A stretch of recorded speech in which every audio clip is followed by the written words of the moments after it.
All right, ladies and gentlemen, welcome back to another episode of Steve and Lynda Make a Podcast. Steve and Lynda are off this week, but here in their stead, I'm Brendan. I'm Dan. I'm Ian. And I'm Parker. Well, here we are back to, that's our first episode in the year of 2021. Wow. AD. What an exciting time to be alive.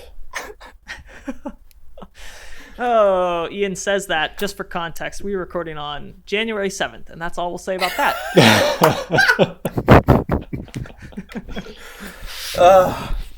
Yeah, someone's just going to, out of context, clip that date and all of us laughing, and then it's gonna be hellfire for us. We laugh because of the discomfort, you know. Anyway, so let's get into today's topics. Wait, one more thing on that. Imagine when they tell our bosses that. Oh, I thought we weren't ever gonna have bosses. Yeah, that's the the whole point plan. of this podcast. that's the joke. We don't have them now, but we don't know when we'll have them again, and so we're scared. Okay, continue. Yeah, well, today, I think what we're going to do is to dive into a little question that we've been bandying about as human friends, just amongst ourselves, but that has not quite made its way into the podcast transcripts yet. And it is a question that might take some of you by storm, but I think by the end of this all, I think we'll, as a community, feel like we learned something.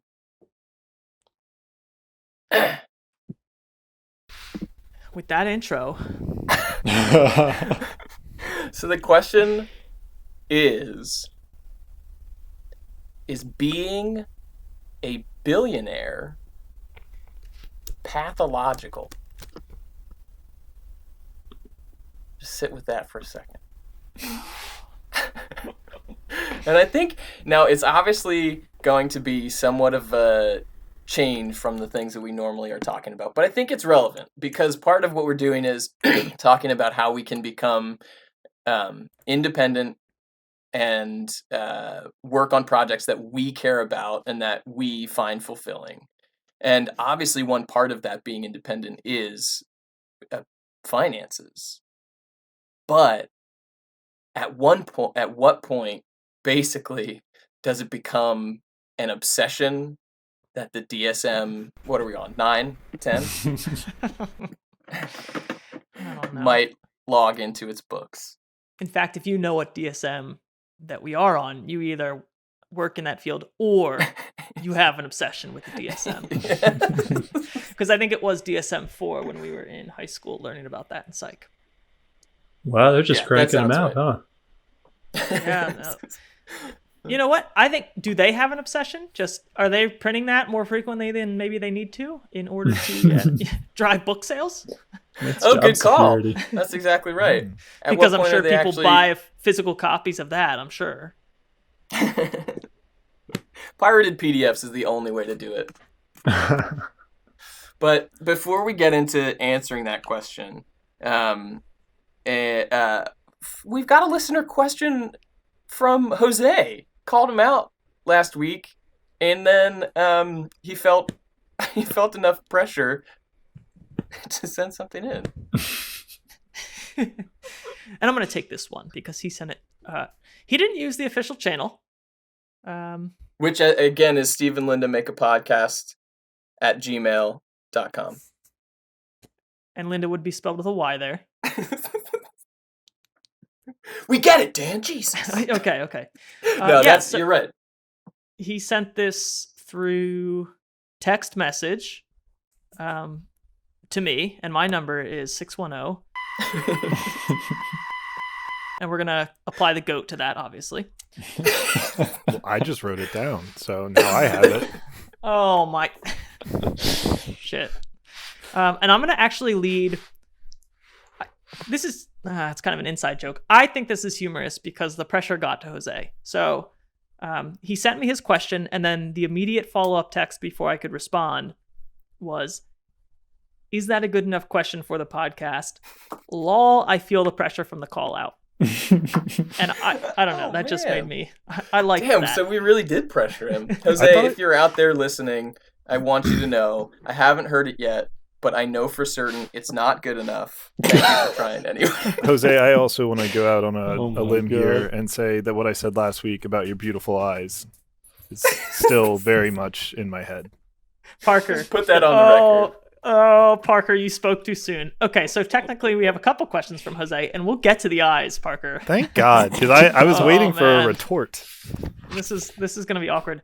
We might not even get to this billionaire pathological question. This one should carry us pretty far. I think keep this one as like an enigma where people just like they leave it after 3.5 hours of listening to us babble, and then they're like, "Wait, I feel like something's missing." Yeah, they didn't even bring up the billion. And that's intrigue. That's how it all works. Stoking That's absolutely intrigue. fine.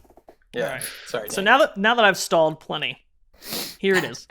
Have you guys, and let me finish because there's a lot here, so let me get through it all, and then we can just attack it like piranhas. Have you guys talked on the podcast about how you will plan on promoting yourselves? Will it be mostly social media? And here he's referring to me, like you have Instagram and your YouTube channel, but what about the other guys? So here, and I'm going to read into this a little bit, he's inferring that you guys are behind. Is it still too early, or do you think there's any positive to show people the process of starting from square one? Brendan showing the growing process, or even the process of building HQ1, Parker showing off his murals and projects, and then notably, Ian, he left you completely off. Yeah, that's kind of okay. And I think, and this is probably something, I'll speak for myself here, I won't put words in your mouth, Brendan or Parker, but I think maybe because, Ian, what you're doing is so sophisticated and so abstract that maybe our audience is scared to even approach it. I think it's also, he probably knows that Ian could beat him up out of the four of us. So it's probably like, Guys, I don't know where you're getting your information, but his temperament is certainly the one that makes us think he's most likely to beat someone up. I want to talk about pathological. I mean, so, better watch out, I just Jose. wanted to call that out. He didn't explicitly say that you guys were no longer friends, Ian, but no, it's okay. I get it. It's okay. They talked about it amongst themselves. Oh, Jose, I can only imagine how uncomfortable you're feeling right now. But we're going to answer that whole thing, and then we're going to pop a surprise question on Parker, which is the follow-up. Yes. that's fucked, but all right. It was goated. Yeah, like this video if your ears were delighted in hearing so much goat noise last episode. All right, so yeah, I so feel like we gotta track down exactly. So first of all, we need to credit the goat. Whoever recorded that goat, we need the goat's name. Oh my God, yeah. Yeah, I wonder if that goat can't just be public domain. Hope it doesn't need royalties. Yeah. Anyway, Guys, carry on, Dan. that's a lot of admission of guilt there. Yeah, no, that's all I have. So does anybody want to? And so yeah, just to recap, because that was a long one, and we interjected multiple times. I too was at fault. Even though you specifically even asked though us I was not the only to. one interjecting there. Yeah, so social media promotion, or how do you promote yourselves? How do you plan on promoting? And then, to kind of abstract that second part a little bit, is it ever too early to start showing off your shit? I think I'm probably the best one to take this. Big middle finger in the air to Jose. No, I have no social media plan, and I hope I never do. Oh my God, that makes my heart hurt. But Ian, that's like something that obviously is emblematic of the stuff that you do, right? Yeah. I mean, it's all part of the plan. And is that how consciously is that something? Like, really, how much of that is a conscious part of the plan? Dude, I haven't made a conscious decision since I was 12 years old. I'm just Oh god. Let's get into that one. going with the Free flow. will, is free will real? Oh God! Oh, Now, guys, we don't listen. Segue, We've been time segue. boxing these to an hour. We don't have enough time. We still have another question lingering.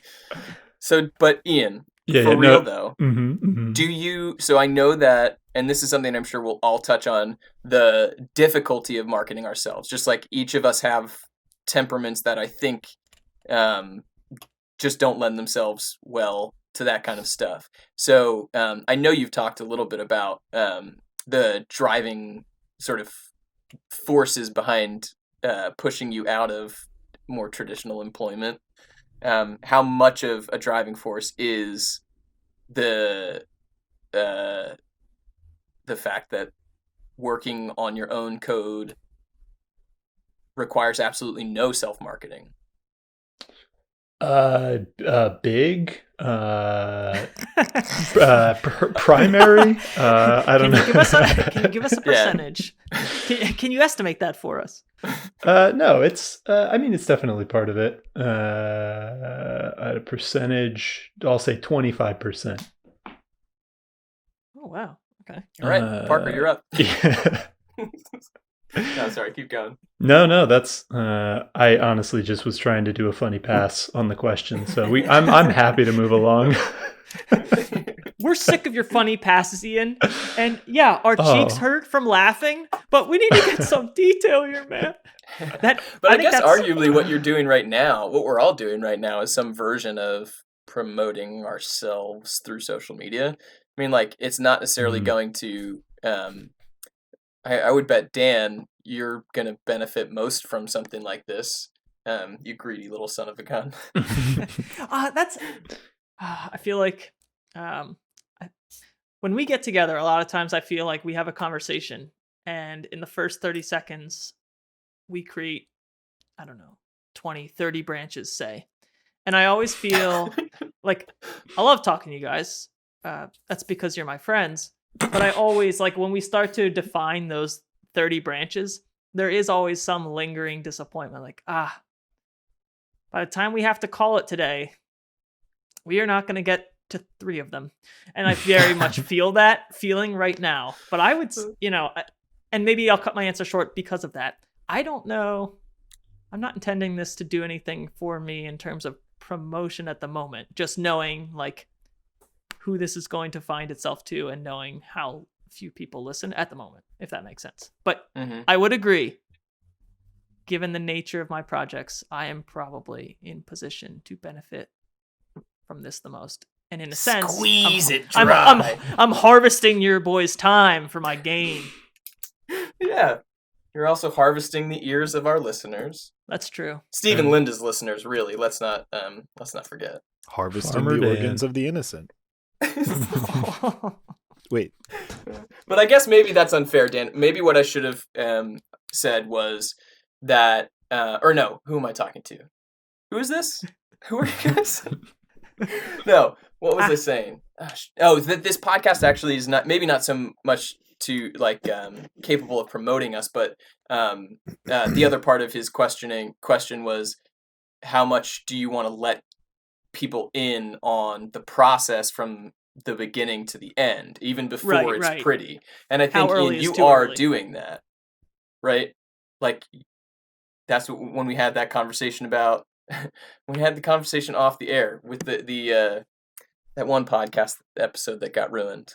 We're talking about magic and how I'm struggling to remember. Doesn't matter. Dan, cut all this out. I do think, that we're letting people in on the process by doing this, right? Hopefully. Is a podcast social media technically? Oh God, I've been tricked. But kind of, like, I mean, it technically is. Like, there's also, like, I mean, case in point with Jose being able to write in a question and us responding. Right. That's literally. So yeah, that's interaction. Yeah. I also think too, the immediate benefit, and maybe you guys don't feel this, or maybe you feel like you're already experts at this, but just the fact that we're having this conversation, or we are articulating ideas, amongst ourselves, but with the intent that it's going out to, quote, the world, the entire world. But like, I think that's a different, as authentic as I think we are here, it's a little bit different than the pre-recording show. Yeah. Right. So I think that's practice for just speaking about things and with an audience in mind. Yeah, with an audience in mind. And certainly, Ian, I don't think you had too much of a head start before getting on here with your project, right? I don't know when we started this. When did we start this? This is episode what, 7, 6? Where are we here? I think it's 7. Yeah, maybe so like we've a probably month. been doing this for like, given all the times we've missed, close to 3 months, right? So I don't know, Ian, when did you start? October? September? Yeah, in earnest, it was like the first week of November, I think. So probably pretty close. Yeah. Do you think that's too early? Do you like talking about this stuff at this point? Like, I guess No, that's Dan, I hate it, but you asked me. You asked me to do this. Submitted a formal request. Every time we have to drag Ian into Discord, kicking and screaming. I just made it sound like the pre-show was funny, but really it's just us, like 30 minutes of just trying to calm you down after dragging you in here. Oh God, guys, I don't know if I can do it.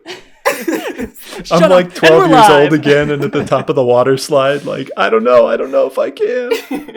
That's what friends are for, Ian. Yeah. Shoving you into things you are uncomfortable with. I appreciate it. It's been fun. And I'm glad we've reached the last episode. And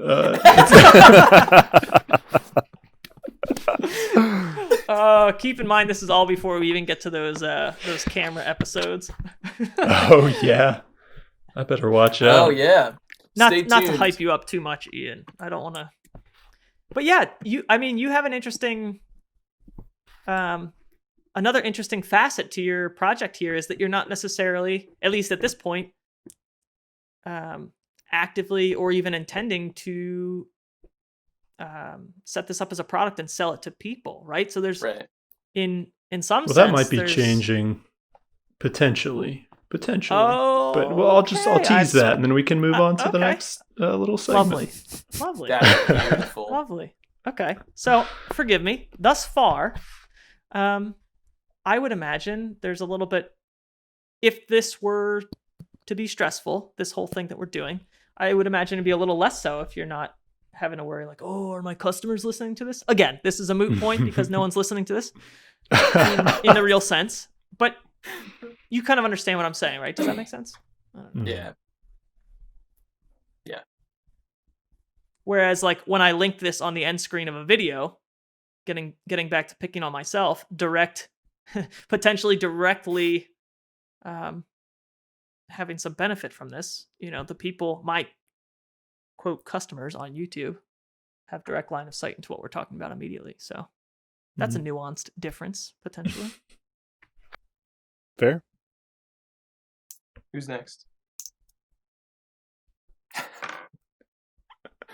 Brendan, are any of your students watching this? Listening? Oh, God.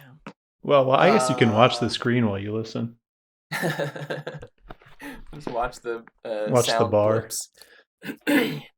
No, I don't think so. Unless this is the year 2024 and we've hit it big, and this has all been canonized and syndicated across the Slindians, the internet. But no, I think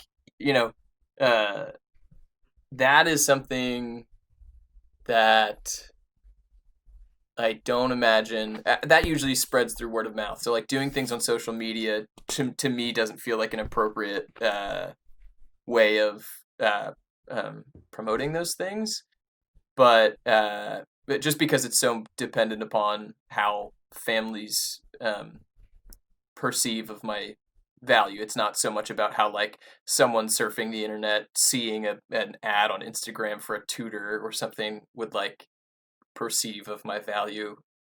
That seems like a separate realm. I don't know. But then with mushrooms, it seems like,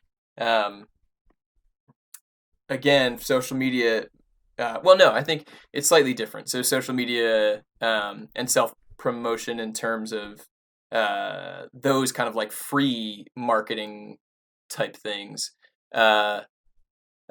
makes some sense, because potentially we would be selling gourmet and medicinal mushrooms, fresh, locally grown gourmet and medicinal mushrooms to actual people who might be engaged with that stuff. And it kind of makes sense for because I think mushrooms are, as much as mushrooms are a very, very traditional old world sort of product, they are also kind of having this vogue sort of moment right now, and the people who engage with that kind of cultural moment are the people who engage with social media.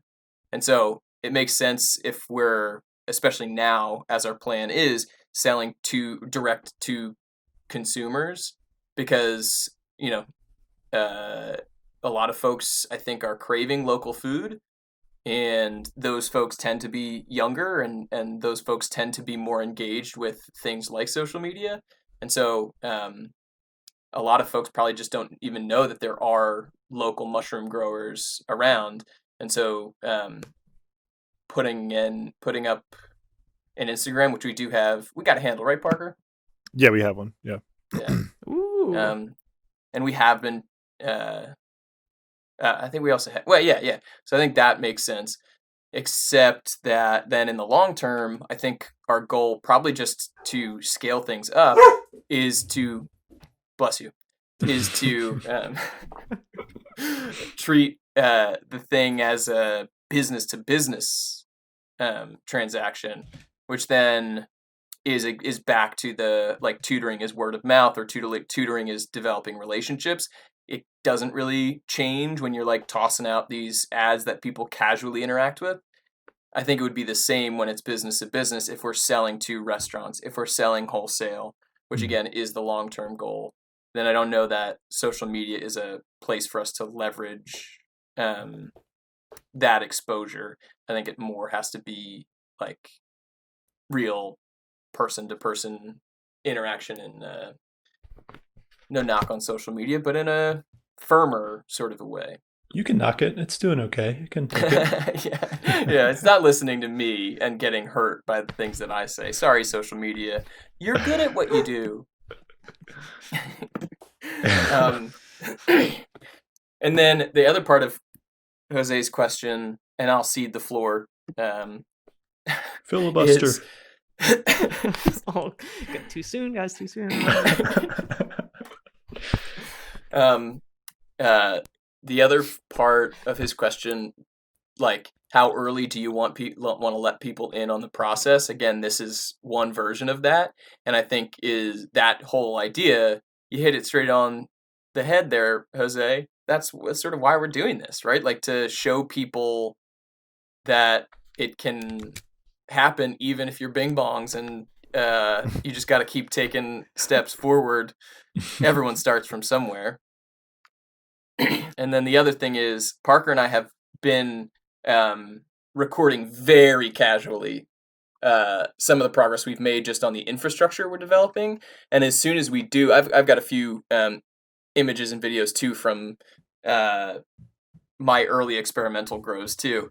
But as soon as we get this next round really organized, I think that'll be a more concerted effort to document stuff.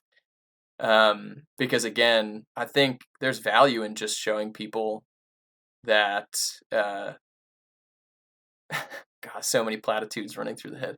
Rome wasn't built in the winter. Is that it? Or Close enough. Different platypus. it was spring, right? Thank you, Ian. Or I think it was like a weekend in every May. journey of 1,000 miles Starts started with at least 1 mile step, one big mile leap. Yep. one That's the other one. huge clown foot sized step. For mankind. God, guys, we're gonna get Oh, Steve and Lynda are gonna be very disappointed. Oh with this yeah, episode. Steve and Lynda. Hey guys, you're my family. Okay. I think So that yeah, might be I new think, information never before heard on the podcast. Oh, we didn't say that? Well, we did now. So We joked about it last week, I think. Well, again, not last week. We skipped a week. Oh no, you're right. You're right. Oh, the Yeah, that holiday was special. We we've covered joked about that. it, but it wasn't explicit. yes, yeah, they are members of my not my nuclear. I just said nuclear the way that George W. Bush does. Not my nuclear family. They are members of my family. Oh yeah, by the way, visit Steve and Lynda make a podcast.com. Lynda with a Y. Why? That's Parker, what do you have to say? Well, yeah. I think I don't know where to take that, but I'd have to say pathological no, but ethically I don't think you could become a Oh billionaire. my gosh, dude! Um, Come on, we haven't even gotten there. That was the Everyone smoothest listening is like, transition I wait, think shit, I've did ever we heard. Did we skip 20 minutes in the middle here? No. So mushrooms. From a mushroom standpoint, I kind of agree with Brendan. Like, I think that like there's always going to be like the younger people that like just like the aesthetic. I think if you put up some like pretty pictures of like mushrooms, that's going to be something that people might just want in their feed, and they'll be like, "That's fucking Yeah. cool." I might like on top of that, I might like buy a kit from them someday, or buy some mushrooms from them, or just keep that name familiar. But like from like an actual like clientele base, like if you're like trying to like I don't know, like try and sell like mushrooms per week. I think it's like, yeah, exactly. You kind of either have to know them from like a market or like a in-person kind of meeting where they can actually see a product, buy the product there, take the product home, kind of like, I don't know, can't like talk about hypothetical mushrooms, that kind of thing. Yeah, it's sort of like when they're fresh. I mean, if it were product, like the extracts are potentially a different game, or if we were to like create different products that are sort of shelf stable type things or shippable type things, then maybe we would leverage that stuff more. Yeah. But fresh mushrooms don't. Exactly. Yeah. No, that completely. And I think that that's kind of like social media from like for me for like a graphics perspective. Like I put my like website on my Instagram account, but I'm not like flooding my account with like stuff that I've worked on. One, because I just don't think that like the people that I'm trying to like reach out for are really like following me on Instagram for that kind of thing. And I'm not really trying to, for some reason, I just don't think like for me, Instagram's like the appropriate channel for that. I think like it would be more appropriate. And Jose, I think you alluded to this, or Dan alluded to it. I am fucking behind because like, I think like 2 months ago, I was like, oh yeah, I'm going to make business cards and just leave them in downtown Phoenixville. And I still haven't. But like, yeah, that's like one of those things where like, I think it is one of those, like that kind of word of mouth, like pick up, oh, I now know that this guy does graphic design. Like he wants to do print stuff. Like it's not web. So I'm not going to be finding his like cool animations or cool website builds on Instagram, but that kind of thing. I feel like that's just more appropriate. Yeah. And then, sorry, keep going. No, that was it. I guess no, then, that was it. Like, that was it. We've taken this and run with the social media aspect of things, and I wonder if it might also be valuable to talk about what then, like let's like thinking out, because that does sort of seem like a box that, at least when I'm thinking about like self promotion or marketing or whatever, that tends to be the simplest, closest thing at hand to grab at.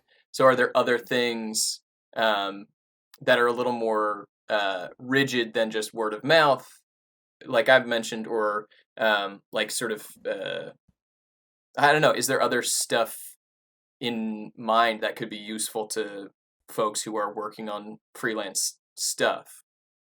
This might be, it's kind of a broad solution, but a lot of times in like tech and in building products, there's a lot of talk about building in virality.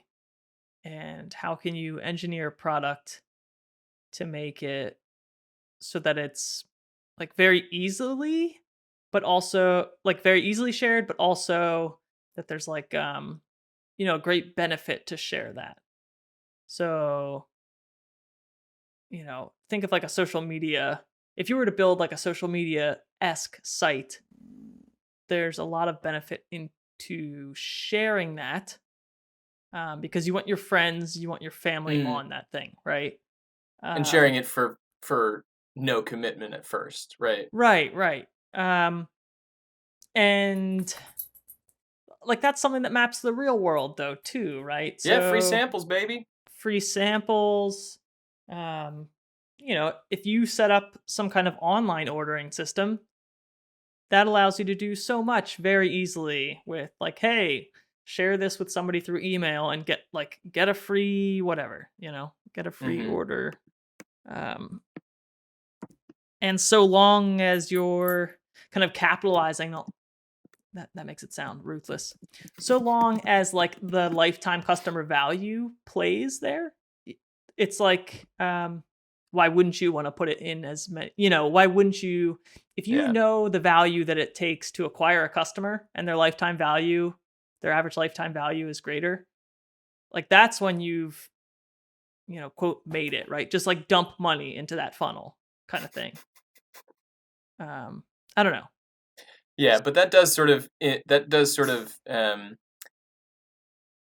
assume that the thing you are spreading is something that is at a sort of very little cost to you to spread more, like sending out an email with a PDF document instead of publishing a book and having to pay to print and hold and ship all of those books. Right. You know what I mean? Yeah, that's like a good point. The free sample analogy is a little bit different because you are literally putting resources into making those samples, whereas you copying and pasting a link to certain software or whatever it might be doesn't take that much out of you. Right. And I think, the only thing else I'll say there is like, but that's probably fine if the free sample costs you $5, $10, $20 of effort. If that person, for sure, or like relative surety, is going to come back and be a lifetime customer, to buy your market forever. It all like tracking that's hard. Like the way I say it, it makes it sound so simple. Like it's not in the real world for so many things. Even the digital stuff, it's not necessarily like easy to track some of that stuff. But if you can, like that is the golden ticket. Right. To sort of like for whatever specifically you're working on. And that's one thing is that it does seem like the outlets of your marketing should change dependent upon whatever you're doing or whatever your business is. But oh shit, what was the beginning of that sentence? Somebody play it back. I'll rewind, play it back, and then you're still gonna be lost because I can't do that live for you. Oh god. If you can track those things, you want to be able to basically predict with some like probability marker about how much $5 of an upfront sample type thing might turn out $150 over the next 2 years with someone buying something frequently. Right. One other thing I think, right, so Parker mentioned that like dropping off, just marketing materials casually is one way. Like there are plenty of places, depending again on what you do. Like we might, Parker, if we're trying to sell mushrooms, we might be dropping off business cards more directly to restaurants, or if you're just like trying to catch folks with a broader net, dropping them off at a coffee house or something like that. And then another thing that I think is pretty broadly valuable is the fact that you can purchase ads on Google or I presume Facebook or whatever really easily. It's not something that like only corporations have access to. So, and they do localize things. So if we were looking to market mushrooms to people in the area, we could do that pretty easily by just buying Google ads. Or if I'm trying to market and gather new students, it's totally possible that I could catch a few eyes by just buying a Google ad pretty easily. Yeah. It's totally fair, yeah. And how do you find out how to do that? You Google ads. Formerly known as AdWords. Bing ads. Dude. Is that your competitor? If you steer some listener down the path of buying Bing ads, Oh yeah, that's an ethical You've just ruined breach. their business, Spark. Well, my other thing is, like, honestly, to our listeners, if you're buying Bing ads, it's not my problem. You probably don't have a very good business to start with. First of all, Google Bing ads. Yeah, honestly, the fact that you're Googling Bing ads is probably stating enough. You don't Bing ads. Bing Google ads. But it's a good question, and I think that's fair. ultimately the answer comes down to whatever your product is, right? If it's content, okay, well then promoting content could be one of these things on social media where it doesn't take extra for you to like post frequently images about what you're doing, or teasers to drive you towards Dan, your YouTube channel, or whatever it is. That doesn't take a lot of effort, and very likely is just, or not very likely, proven. As history goes, that's how the internet works. But if you're selling something like your services, like Parker and I are sort of with tutoring or with graphic design, it's slightly different. You can't just do that. You have to develop some deeper relationship to the people that you're working with, because Right. they have to be able to trust you with, a working relationship. It's a deeper sales cycle. Yeah. If you're considering sales cycle, that whole like customer discovery and nurture, and eventually to exchange value and work for. Yeah.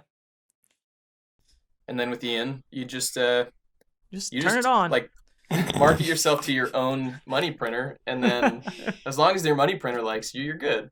Yeah, I gotta keep it happy. It likes the expensive cat food though, so it's kind of a it's kind of a hassle. Oh no, that sounds like it's gonna block up the gears, man. Yeah, I don't know. I'm not exactly sure how this is supposed to work, but I think your Fancy Feast is probably a good start. I just want to say, like, we just spent like half an hour on that question, so maybe it would be worthwhile to like just have Jose like write our outlines for us. Yeah. Well, are we? Oh yes, genius. Should we bring him on board as like a part-time position as a ghostwriter? Hey, easy. We Pays have pretty good, Jose. Budget, okay? Internship. Social To conclude media one intern. point, For college credit. excuse me. Oh shoot! Again, come on. What's in the air today? I had one other point that I wanted to make or summarize that someone else made. So I wanted to steal someone else's idea real quick. Just that back to the beginnings. Ian doing what he's doing because it essentially requires no marketing, at least as of yet, or no self-promotion. And I use marketing both as like a sort of businessy term and as a term that's like been adopted colloquially just to mean schmoozing or whatever. Whoa, easy with the S right? word, dog. It's an What a S word. schmoozer. I think you meant to say promotion. Right, but I think a reason I say that with the word schmooze is because it's something that certainly makes me uncomfortable doing.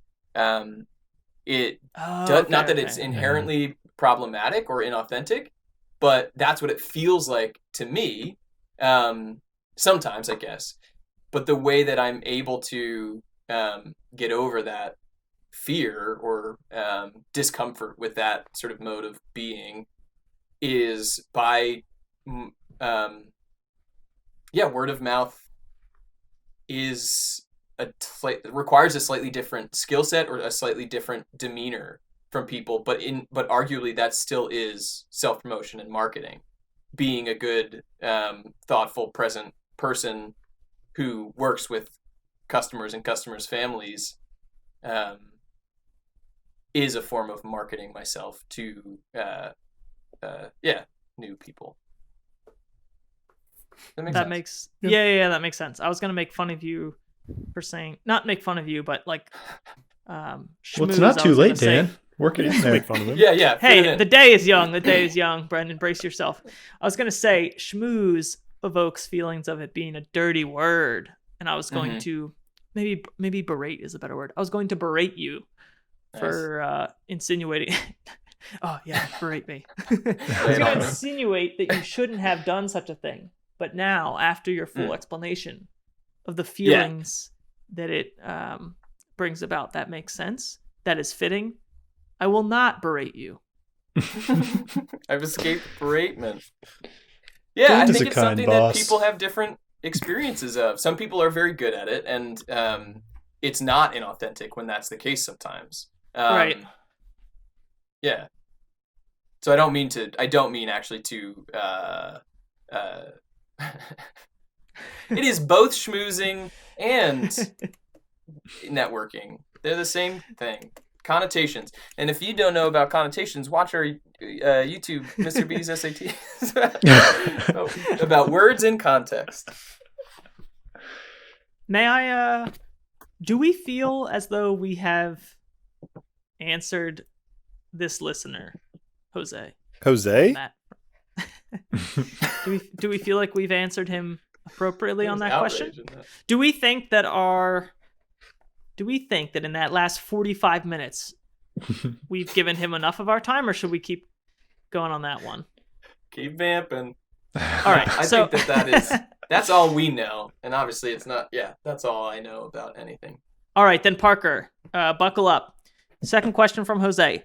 Also, please specifically ask Parker, all caps, on the spot, without looking at pictures, what color are my eyes? He said I have beautiful eyes. They're very similar to mine, I thought. Aren't they like a light brown? Oh, man. Nicely done. I would say, I know that I'm not. Did you just compliment yourself, Parker? Yeah, it's the most narcissistic way. I'm trying to be a billionaire here, guys. Parker, you're the only one trying to get back to that billionaire question. Everyone else is like, ooh, that's an untouchable question in today's atmosphere. Let's run out the clock. And you're like, guys, we gotta get back to that. But also, you just gotta pick that scab. I think that they're light brown, lighter than mine. Yes, listeners, we'll keep you in suspense. Yeah, we'll keep everyone in suspense. Although, I'm going to reach out to him live and see if we can get an answer in this episode. And if we do, maybe I'll drop that. And if we don't, we'll start off next episode with Jose's eye color is, and then we'll hit you with it. My other thing is, if he's wrong, you successfully, Dan, you've successfly called me the fuck out. 2 of Jose's dearest relationships. I've incited a non-existent fight between Jose and Ian. 2 schisms. Oh no, it's been brewing for a long time. I think for me it'll be cool because like next week it'll just be like, I'm Brendan, I'm Dan, and I'm Ian. All right, well let's get started this week. So it's like nonchalantly. So let's go around the horn. I think we don't want to spend too much time on this because the time is shortening. But I know you all are waiting for our hot takes on the question that that's going to bookend this old podcast. So yeah, relevant to some recent news that one Milan Usk, is that how you pronounce it? I think that's it. Has taken over in the horse race of capitalism. He is currently a nose in front of that other horse. What is it? Beth Bezos, right? Stephanie. Yes.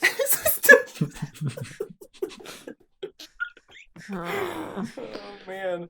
So the question is, I think certainly we have an understanding culturally of who billionaires are. They are celebrities now. They're not just people, often at least, they're not just people hiding behind desks or, I don't know, where do billionaires normally hide? Bunkers? I don't know Islands. if they hide actively. I think islands. Islands, good call. There you go. But we have an understanding of who billionaires are. It's a big part of the conversation politically and culturally. And I think we had a conversation outside like a month ago or so about how hoarding, which I use that word intentionally, hoarding a certain number of resources, in this case monetary resources or stock resources or whatever you would call them, is at a certain point a red flag, I think. So let's go around the horn. What do we think? Is being a billionaire pathological? Have you guys seen Annie? This is getting somewhere. This is getting somewhere. Have you seen like the musical Annie? Yeah. I have not. Why was his name Daddy Warbucks? That's probably a billionaire. Is that rhetorical? No, I'm just asking. But like, I'm trying to think. Like, when I think billionaire, I think of like old timey, like exactly. Like we talked about last episode, how Ian's gonna be Scrooge McDuck, and somehow he can dive into his gold coins. Again, there's some issues with that, but we're not gonna touch on that right now. But why was his name Warbucks? He was an arms dealer. Oh man! Like honestly, was there some like thin line that like we weren't reading? I don't know. Like, was he? If that's the case, it's not very thin. Well, what was his oh fuck, I don't want to say this and be like super offensive, but didn't he have like a really not PC muscle guy? And I'm gonna Google that. Wait, because now that like we're connecting some dots here. Muscle man. Elevator music while yeah, while he bings Daddy Warbucks. Okay, so his name was Punjab, and I'm wondering if that's like. Yeah, like where does this person come from? Like now, maybe he is an arms dealer. I don't know, or is it like oil? I don't know.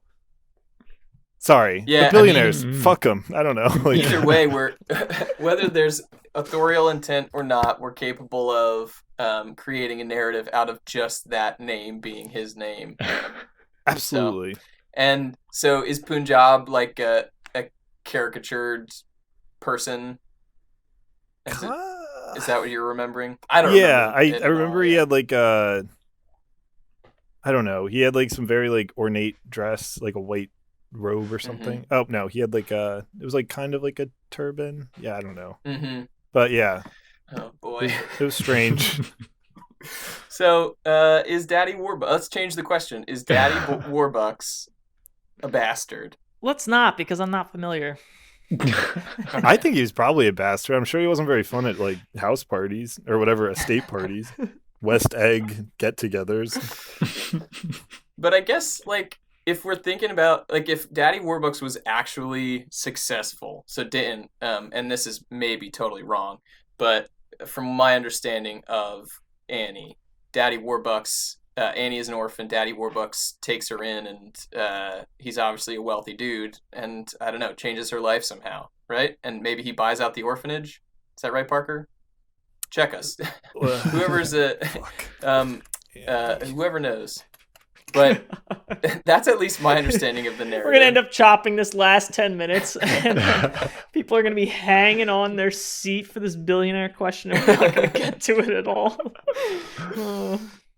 But I think so. Part of the reason I'm phrasing the question this way, and I think taking it out of context for sure from other conversations we've had, and it's intended to be kind of cryptic or something, evocative, provocative. I'll get to it. So basically, if Daddy Warbucks was actually successful at being a good person and being a heroic part of that story, then wouldn't he no longer be a massively wealthy person?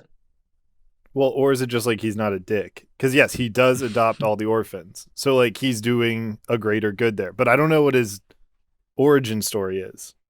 I don't know who he had to step on to get there. I also wonder why. Question. Yeah, sorry. Yeah. I think there's something there because it's like it's interesting that like he's portrayed as heroic in that circumstance. Like would I don't know, like if he like why do we feel like we need these like benevolent overlords to like come save us from our like poverty or misfortune or whatever? Like if society was organized in a way such that he was never a billionaire in the first place, and like all those orphans just had like a decent shot to begin with. Like to me, that's a more compelling story than like one orphanage in one city just got lucky, and this guy like just so happened to like and then at that point in and save them. Yeah, sorry, he kind of like obsessed over one kid. Isn't that kind of weird? I don't want to read. So that's a whole nother can of worms. Yeah, that's what I'm saying. Like, but he obsessed so far into this one child that he's like, "Fuck it, I'm adopting all y'all." Like, but he kind of did. Not even joking. So maybe he is still a bastard. I don't know. I'm glad you brought this up, Parker, because I remember this being like a fun, happy story as a kid. But now that like we're talking about it, I don't think it is. No, it might be. It's like kind of like it is at all. I know like Daddy Warbucks has like a love interest, but like he's probably like the love interest probably like, yo, what's up with all the kids? They're all girls. What's up? Like, and he's just like, don't worry about it, honey. Have some caviar. Like, I don't know. All right. I think there's a lot here. I think we should really draw that line. Let me segue. 4 minutes ago. There is something important to say, I think, about narratives and how like types of billionaires that make their way into or that archetype, the very, very wealthy person who's helping people out, right? If we actually understand that in the real world, I think that in the same way that preventative medicine, if you put $1 into preventative medicine, it amounts to basically $10 or whatever the numbers are in whatever specific circumstances of reactive medicine or treatment. And I think the same is true for economics, that if we put $1 into preemptively treating or adjusting society and treating deficiencies in people's healthcare or deficiencies in people's ability to make it to work or whatever it is, then that amounts to $10 of reactive treatment, which sounds sort of like what Daddy Warbucks is doing, is like, he sees this problem and he's going to wholesale put a Band-Aid over it.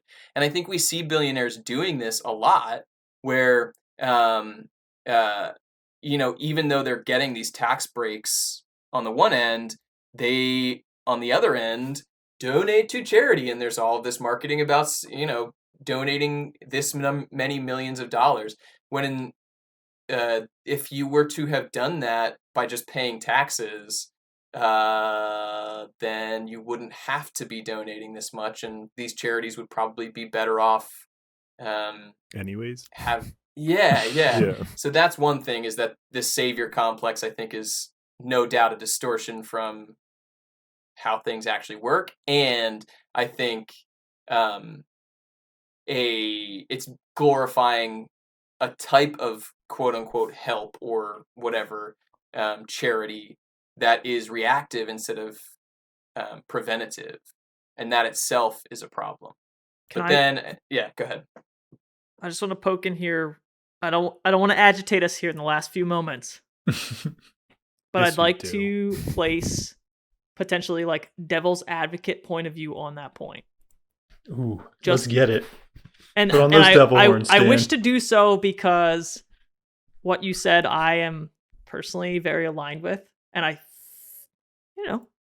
feel like the four of us are pretty aligned in our thinking. But to throw in the devil's advocate point of view, there, someone might say, somebody out there in the world might say, okay, how do you know that money spent on the front end is being used efficiently? And even in my own mind, I think there are questions there. But all that being said, I'm very much in agreement that I think that's a very real thing. Preventative versus reactive help financially. That, guys, we're not going to be able to cover this in the next 5 minutes. I can hang out. If you guys can hang out, I can stay. Let me rephrase. We're not going to be able to cover this in the next 5 hours. We'll have to discuss how. I feel like it's been 7 episodes. We're like, oh, you guys are building businesses, but you don't want to talk about some of like the nitty gritty. But here we are. All right. I think there's a lot here that we could have a lot of fun unpacking. So you've Yeah. just listened, our beloved Slindians. You've just listened to the first segment. Is being a billionaire pathological, or maybe we call it billionaire bastards, or maybe we call it once again Ian's dark closet. I don't think you can call it. I think the first two are contradictory because if it's a pathological thing, you can't vilify someone for a pathology. That's not cool. True enough. Ooh. Ooh, hot take. Hey, That's gonna be on my soundboard, Parker. hot take. Take. And I'm gonna play that after the most mundane, the most mild. Like if you have 5 hot sauces and the first one is like mild, like so, I'm gonna play it after include that. the ooh. Ooh, hot take. Next episode. Hey guys, welcome back. Episode 8. We're recording on a Tuesday. Ooh, hot take. And I'm glad that you say that because I think that's an important thing that maybe I am taking as an implicit part of what we're talking about or the reason we're talking about this, but I think it's important to make it explicit because we've had these conversations and gotten this train of thought this far. Yeah. I think backtracking on it is important because I think calling it pathological is in a sense like, an understanding of individual actors in capitalism as only in control of their own destiny to a certain extent. And then you said before you haven't made a conscious decision. What was it in 12 years? It's been a long And it's time. and I think people make decisions in capitalism with the brains of cavemen. Because we all have the brains of cavemen to some extent. Like our hardware is designed to take care of ourselves and take care of our needs. And often, obviously, the human brain, the human organism, has a drive to gather resources. And so maybe calling it pathological, or hopefully calling it pathological, is saying what you're saying, not blaming individuals, but attacking, or I don't know, identifying the potential for that pathology in the system that we work under. Yeah. Yeah. Yeah. Ooh, hot take. Yeah, I mean, if the purpose of the conversation is like to arrive at some sort of like productive, I don't know. Like if the hope is that something's going to change, I don't think like demonizing people like that's, I don't think it's productive. So what about yeah, eating people? What eating about that? people, that is productive because if you're hungry, then you're not hungry anymore. Gonna Cycling cut it. resources. Gonna cut that. Eat the rich. I don't know if that was clear enough. That's not rich. gonna make it. That's not gonna make it, guys. Yeah. I don't No, I do. think that's going to go over because well with anybody. Because I'm spearheading this point, I do want to, and I tend to, like, when I talk through these things, tend to show my hand pretty clearly. But I do actually think it is important to know that this is just a question, and because I think it's hard to tell the line between someone, being able to just say, oh, someone is successful, and then what's the line between that and, oh, someone is manipulative and greedy, and then the line between that and, oh, someone has literally an illness, like a mental illness that's just not diagnosed yet. So why don't you all listeners write in? What do you think? This could very well be the start of many episodes of how our worldviews shape what we're doing and how we view the monetary side of things. And first 7 episodes were easy going. Buckle up. That's right. This is now the mature podcast. This is like you know how Harry Potter started out and it was a kid's story, and then all of a sudden people were like literally waging war on each other. Yeah, that's what's happening. This is episode 7, The Deathly Hallows, part 1. We're gonna get a copyright strike for that. I said The Deathly Hollows. Shallows. Yeah, there we go. Yeah, good. I do think, we're all talking about earning money, of course. And money is, at this stage, a tool that we can all use. And I think we all do have to ask the questions of of the people in positions of power, both monetarily and legislatively. I mean, realistically, that we have to put that in there. Investigating the intentions of those people, the experience of those people, as well as investigating our own intentions. Because Ian, Scrooge McDucking is not going to be a good look if history books won't look kindly on that. Listen, man, the history books can say what they want. I am going to be living large in the press. I'm with Ian. If we can get him in the history books and we're connected, let's do it. Let's get it done. Oh, Dan, you think I'll remember the little people? Yeah, I don't. Yeah, when. So, another cool thing about this episode is we're going to lead you out here on some listener-submitted music. This is an original. It's going to start playing very soon. Submitted by, let's see here, it looks like Ryan Joshua.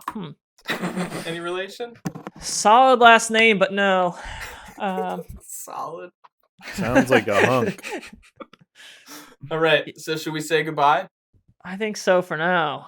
All right, ladies and gentlemen, for Steve and Lynda, I gotta say, they will be back actually next week. Did I tell you guys that? They're gonna be back next week. I've heard it before. So we'll see if they, we'll be in the control room. We'll see if they invite us on. So listeners, you might hear from us next week. If not, welcome Steve and Lynda back to your ears. All right, so for Steve and Lynda, make a podcast. I'm Brendan. I'm Dan. I'm Scrooge McDuck. And I'm Ian. That went much more smoothly than last week. Ryan Joshua, play us out, my dear boy.